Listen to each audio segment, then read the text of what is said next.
تحریر کی شکل دی۔ ڈپٹی نذیر احمد شبلی نعمانی، علامہ اقبال، سید سلیمان ندوی، ابوالکلام آزاد، ذاکر حسین اور سید ابو الحسن علی ندوی کے خطبات ہمارے لیے آشاشہ کی حیثیت رکھتے ہیں۔ بہت زیادہ ہمارے پاس اہمیت اگر کوئی خطبات رکھتا ہے تو یہ سارے شخصیات ہیں، یہ سارے شخصیات کے خطبے بڑی اہمیت رکھتے ہیں۔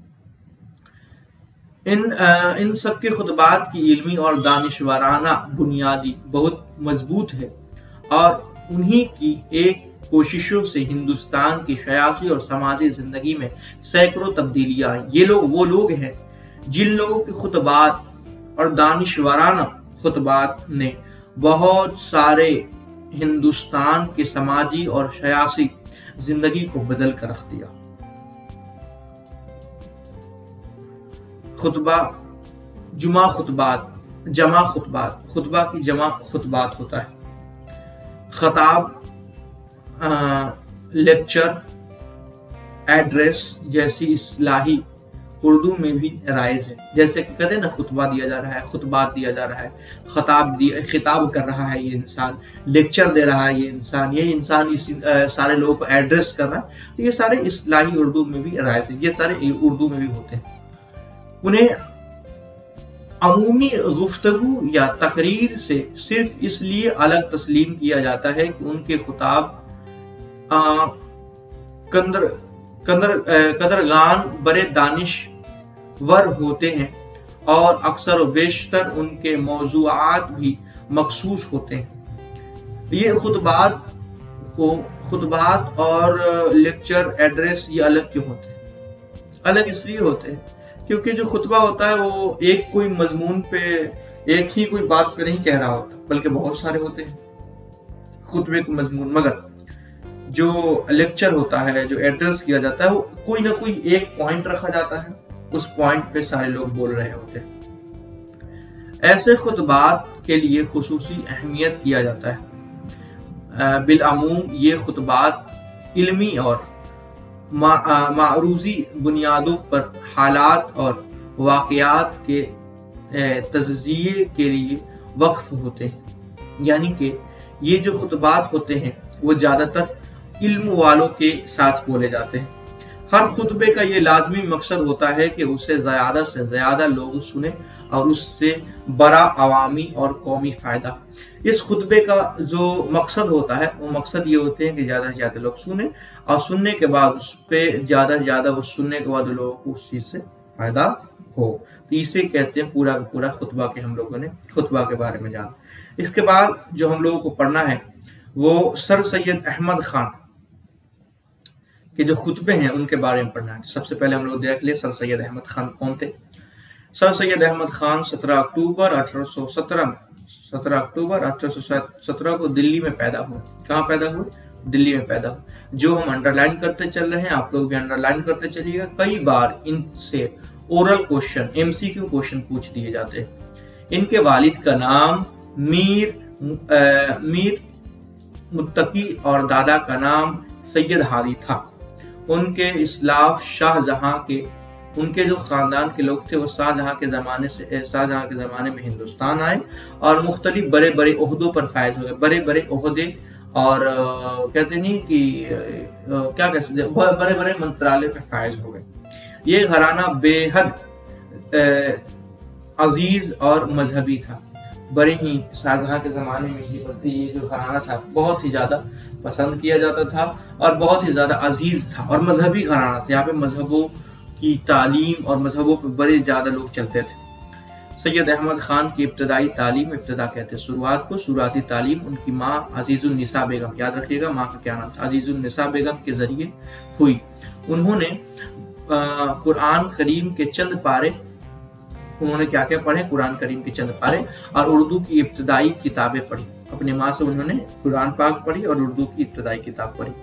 انہوں نے بیٹے کی تربیت بھی بہت خوش اشوبی سے کی، یعنی کہ بہت اچھے طریقے سے انہوں نے اپنے بیٹے کی تربیت کی۔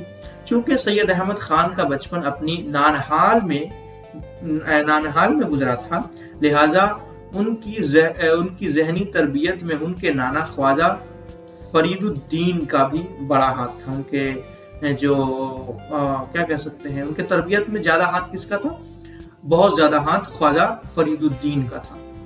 سر سید نے مشہور عالم دین مولانا حمید الدین اور دیگر اساتذہ کہتے ہیں استاد کی زبان، اساتذہ سے قصب فیض کرتے ہوئے عربی، فارسی، طب اور ریاضی کی علم حاصل کی. انہوں نے کیا کیا پڑھا؟ عربی جانا، فارسی، طب اور ریاضی کی انہوں نے علم حاصل کی بہت سارے استادوں سے. ان میں سے ایک استاد کا نام مولانا حمید الدین تھا. ٹھیک. اس کے بعد 1836 میں 19 برس کی عمر میں سید احمد خان کی شادی پارشا بیگم سے ہوئی. اپنے والد کی وفات کے بعد 1838 میں وہ ایسٹ انڈیا کمپنی میں عارضی سرستادار مقرر ہوئے.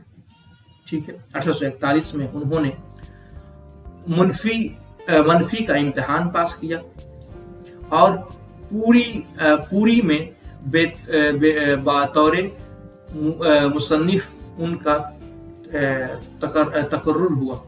وہاں سے ان کا تبادلہ کہتے بدلاؤ فتح پور سکری اور بعد میں دہلی ہوا. ان کا تبادلہ جو ہے مصنف کے طور پہ فتح پور سکری کے بعد دلی ہو گیا.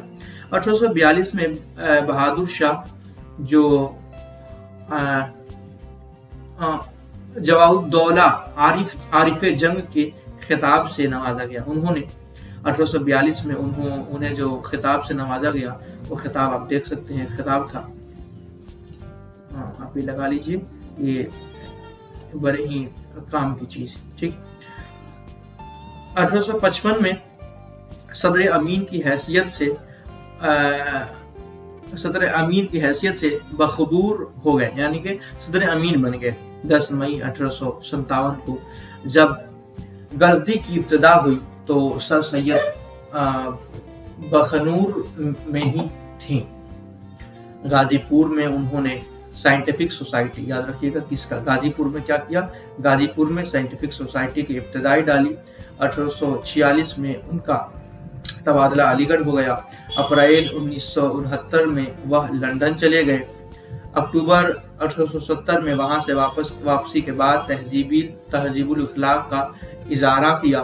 1875 میں مدرسہ علوم محمدن انگلو اور نیشنل اسکول کالج کی بنیاد ڈالی، جو ان کے مرنے کے بعد ترقی کرتے ہوئے 1920 میں علی گڑھ مسلم یونیورسٹی کے نام سے تبدیل ہو گیا.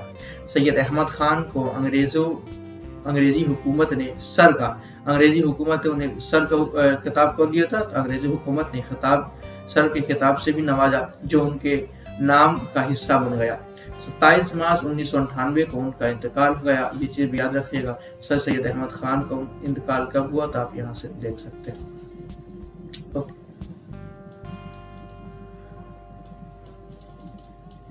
کاموں کے ساتھ ایک منٹ آئیے رہا. سر سید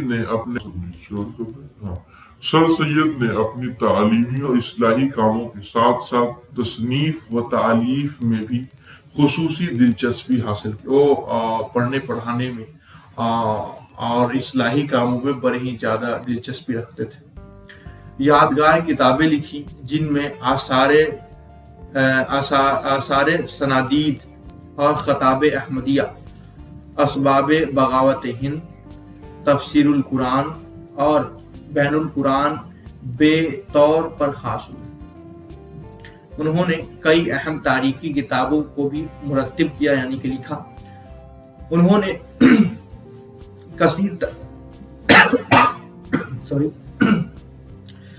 کثیر تعداد میں اصلاحی مضامین بھی قلم بند کیے مطلب کہ لکھے. سر سید اور ان کے رفاق نے اردو نثر میں سادہ بیانی اور مختصر نویشی کو رواج دیا. اس زبان کو ترقی کی نئی بلندیاں عطا کی. ان کی ہمہ جہت ادبی خدمات کو دیکھتے ہوئے انہوں نے اردو نثر کا